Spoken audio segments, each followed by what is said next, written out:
Attention buyers, super urgent listing ito. Bank for close at bidding na today, December 9 at 2 p.m. Kung naghahanap ka ng mura, ito na. 40% to 50% below market value sa General Trias, Cavite.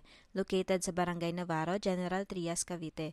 2-story townhouse, inner lot, floor area 57 square meter, lot area 50 square meter. 3 bedrooms, 2 toilet and bath, 1 car garage.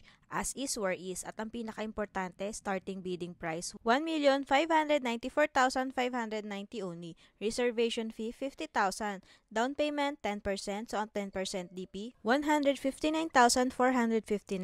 Less mo yung 50k reservation, net DP na babayaran mo 109,459 na lang.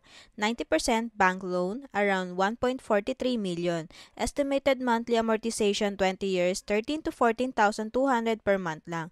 Yes, townhouse sa Gentry sa presyong ganito. Pero reminder, bidding today na at 2 p.m. Kaya kung gusto mong humabol, message us ASAP. Free house tour assistance and full bidding guidance available.